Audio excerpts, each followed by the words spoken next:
بسم اللہ الرحمن الرحیم۔ السلام علیکم۔ وہ کون سے 3 شہزادے ہوں گے جو خانہ کعبہ کا دفن شدہ خزانے کو نکالیں گے، اور ان شہزادوں پہ کس قسم کا عذاب آئے گا؟ دوستو، نبی کریم صلی اللہ علیہ وآلہ وسلم کی احادیث میں قیامت سے پہلے اور قیامت کے نزدیک کے حالات کا بتایا گیا ہے، اور بہت ساری پیشن گوئیاں موجود ہیں۔ لیکن حال ہی میں مطالعے کے دوران ایسی پیشگوئی سامنے آئی ہے جو دل و دماغ کو ہلا دیتی ہے، اور اب یہ سوچنے پہ مجبور ہو گئے ہیں کہ آخر عرب کے اندر سے ہی ایک فتنہ پھوٹے گا جو خود خانہ کعبہ کی طرف حملہ آور ہو جائے گا۔ البتہ یہ حقیقت ہے کہ جس کے بارے میں ہم بات کر رہے ہیں، اس کو پڑھ کر اندازہ ہوا ہے کہ آخری وقت میں ہم مسلمانوں کا ایمان کس قدر کمزور ہو جائے گا، اور خاص طور پہ عرب کے علاقے اور وہاں کے رہنے والے باشندوں کا کس طرح سے ایک بھیانک آزمائش کا شکار ہوں گے وہ سب، جو کہ نہ صرف ان کے لیے تباہ کن ہوگی بلکہ ان کے جان و مال کے لیے بھی نہایت تباہ کن ثابت ہوگی۔ وہ کون سا عرب شہزادہ ہوگا جو کعبہ شریف پہ حملہ کرنے کے لیے کوشش کرے گا، اور تب امام مہدی اس کے سامنے آ جائیں گے اور اس کو روکیں گے؟ کون سا لشکر ہوگا جو امام مہدی کو سزا دینے کے لیے روانہ کیا جائے گا اور زمین پھٹ جائے گی، زمین میں دھسا دیا جائے گا؟ وہ کون سا لشکر ہوگا جو امام مہدی کی مدد کے لیے روانہ ہوگا؟ لیکن اس لشکر میں کچھ کمزور ایمان والے بھی موجود ہوں گے جو کسی بھی وقت اپنا ایمان بیچ دیں گے۔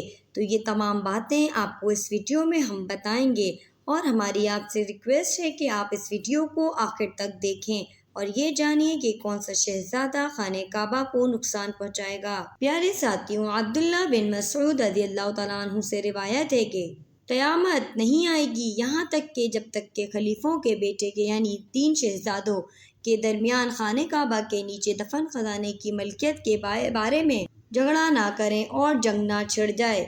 آگے بڑھنے سے پہلے ہم آپ کو بتاتے چلیں کہ خانہ کعبہ شروع سے ہی ایسا نہیں تھا جیسے اب موجود ہے۔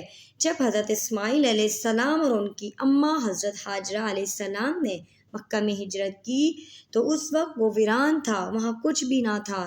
جب آب زمزم پھوٹا، اس کے بعد وہاں سے لوگوں کا گزر ہوا تو اماں ہاجرہ سے اجازت لے کے بنو جرام کا ایک قبیلہ وہاں پر آباد ہو گیا۔ دن گزرتے چلے گئے جب قریش نے، جو کہ حضرت اسماعیل علیہ السلام کی اولاد سے تھے، مکہ شہر سے بنو جرام کو مار بھگایا۔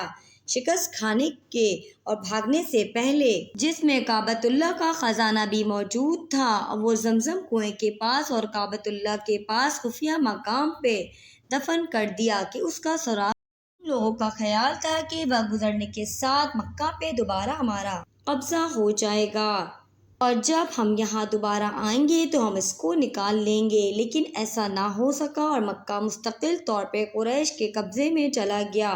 کعبۃ اللہ کا خزانہ، جو کہ مختلف ادواروں میں مختلف لوگوں نے، بادشاہوں نے وہاں چھوڑا تھا، اور بڑی بڑی مختلف چیزوں کے حصے جو کہ سونے اور چاندی سے بنے ہوئے تھے، اس خزانے کی مالیت اچھی خاصی ہے۔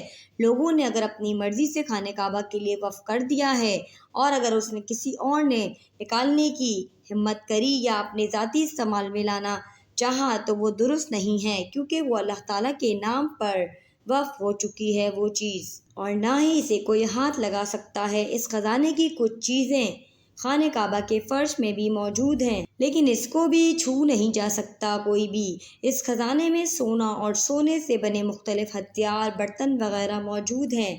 اس میں سونے چاندی کی مختلف چیزیں ہیں، اور بہت قیمتی ہتھیار اور بہت قیمتی چیزیں موجود ہیں، کیونکہ وہ بہت قدیم زمانے کی چیزیں ہیں اور اپنی دھاتوں کے لحاظ سے بھی بہت قیمتی ہیں، اس لیے اس کی بہت زیادہ قیمت ہے۔ عالم عرب کی جو اس وقت کے حالات ہیں وہ کسی سے چھپے اور ڈھکے ہوئے نہیں ہیں، اور دوسری طرف ان کی حکومت کی جو حال ہے وہ سب کو معلوم ہے کہ کس طرح اپنے مفاد کے حق میں فیصلے کر رہے ہیں، اور عرب کے شیخ نام نہاد مسلم رہ گئے ہیں، اور ان کی عیاشی کسی سے چھپی ہوئی نہیں ہے۔ سعودی عرب کے شہزادوں کی وجہ سے، ان کی عیاشی کی وجہ سے ان کے خزانے میں کمی واقع ہوتی جا رہی ہے۔ معاشی وسائل کی وجہ سے ہی دنیا میں مختلف ممالک میں فساد ہوتا ہے۔ کسی ملک میں اگر وسائل کم ہونے لگیں اور اگر وہ سپر پاور ہو تو وہ چھوٹے ممالک کو دباتا ہے اور ان سے وہ سب چیزیں چھین لیتا ہے، جو اس کو ضرورت ہوتی ہے۔ بحیثیت مسلمان حکمران ہونے کے سعودی عرب کی بات اگر ہم کریں تو وسائل کی کمی کو دور کرنے کے لیے کوئی جائز طریقہ اختیار کرنے کے بجائے اور محنت کرنے کے بجائے وہ سب کے سب خانہ کعبہ کے اندر جو دفن خزانہ ہیں اس پر نظر رکھے ہوئے ہیں۔ اس طرح کعبے کا تقدس بھی پامال کرنے کی کوشش کریں گے۔ عرب کے مختلف خلافتوں کے یہ 3 شہزادے کون ہوں گے، اس کے بارے میں زیادہ قراص آرائیاں تو نہیں کی جا سکتی۔ یہ دیکھنا ضروری ہے کہ اس وقت حرمین شریفین کس کے قبضے میں ہیں، اور یہ ہم سب جانتے ہیں کہ یہ حکومت آل سعود کے خاندان سے تعلق رکھتے ہیں۔ مکہ شریف کی حفاظت تو یہ بہت اچھے سے کر رہے ہیں، لیکن مکہ کی شریف فیملی جو کہ حقدار تھی، اس سے اقتدار سے ہٹا کر یہ شاہی خاندان جیسے بھی تاریخ رکھتا ہو، لیکن اس خاندانوں نے کعبۃ اللہ اور مسجد النبی صلی اللہ علیہ وسلم کی حفاظت کے لیے بہت سے اقدامات کیے ہیں اور کسی قسم کی بھی کوتاہی نہیں برتی گئی ہے۔ البتہ چند برسوں سے اسلام کے لیے تمام خدمات اپنے ہاتھوں ڈبو چکے ہیں، یہ سب اپنی حرکتوں کی وجہ سے۔ پچھلے چند سالوں سے سعودی عرب میں حکومت کرنے والے پرنس محمد بن سلمان سعودی حکومت کے سب سے زیادہ لبرل اور آزاد خیال مسلمان حکمران ہیں، جو اپنے غلط پالیسی اور احکامات کے باعث پوری دنیا میں متنازع ہو چکے ہیں اور اسلام دنیا کو بالکل بھی پسند نہیں آ رہے۔ مال و دولت کے لحاظ سے بھی یہ سب سے زیادہ امیر ہیں، اور اس کے ساتھ ساتھ یہ سعودی حکومت کو یہ مالدار حکومت بنانے کے لیے پرعزم ہیں۔ اپنے اس مفاد کے حصول کے لیے اس شہزادے نے فلسطین کے مسلمانوں سے بھی غداری کی ہے اور عالمی طاقتوں کو ان معصوم لوگوں کا خون سستے داموں بیچ کر اپنے مفادات حاصل کیے۔ اگرچہ یہ بات وثوق سے نہیں کی جا سکتی، لیکن اندازہ لگایا جا سکتا ہے کہ پرنس محمد بن سلمان ہی وہ شہزادے ہوں گے جو کہ کعبۃ اللہ کے نیچے دفن خزانہ نکالنے کی کوشش کریں گے۔ لگتا تو یہی ہے کہ اسی وجہ سے خانہ کعبہ کا تقدس پامال ہوگا، اور دیگر 2 شہزادے کون ہوں گے، وہ کون ہوں گے، یہ کوئی نہیں جانتا۔ لیکن اگر دیکھا جائے تو پرنس محمد بن سلمان اپنے بیٹوں کو آگے لانے کی کوشش کر رہے ہیں۔ ہو سکتا ہے محمد بن سلمان بادشاہ بننے کے بعد ان کے بیٹے جب شہزادے کی سیٹ سنبھالنے کے لیے یہ ہو سکتا ہے یہ کام اس کے بعد کام کریں۔ پیارے دوستو، نبی کریم صلی اللہ علیہ وسلم کے فرمان عالی شان کے مطابق جب ایسا ہوگا تو مکہ اور مدینہ میں خوف و انتشار پھیل جائے گا۔ اس وقت نبی کریم صلی اللہ علیہ وسلم کی اولادوں میں سے ایک شخص جس کا نام محمد ہوگا اور وہ مدینہ میں موجود ہوگا، اور وہ اس انتشار کے باعث مدینہ سے نکل کر مکہ آ جائے گا۔ حدیث میں اس بات کا اشارہ کیا گیا ہے کہ اس کا نام محمد ہوگا، لیکن بعد میں وہ مہدی کے نام سے مشہور ہوگا۔ یہ کوئی بہت زیادہ پارسا اور متقی شخص نہیں ہوگا، اور نہ ہی وہ مسلمانوں کی سربراہی کرنے کا خواہش مند ہوگا، بلکہ ان کی چند خصوصیات کی وجہ سے علماء اکرام ان کو پہچان لیں گے اور زبردستی۔ ناظرین کرامی، حدیث کے مطابق یہ اس وقت کا دور ہوگا جب عرب کے مسلمانوں کے لیے یہ دور بڑا مشکل ہوگا۔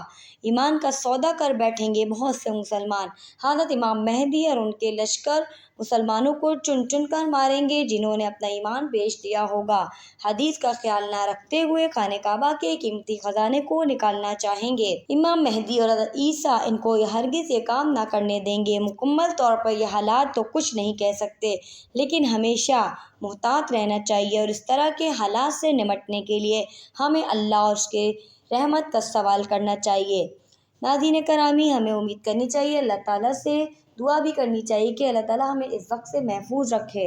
آمین ثم آمین۔ پلیز لائک، سبسکرائب، شیئر کرتے رہیے۔ جزاک اللہ خیرا۔ اللہ حافظ۔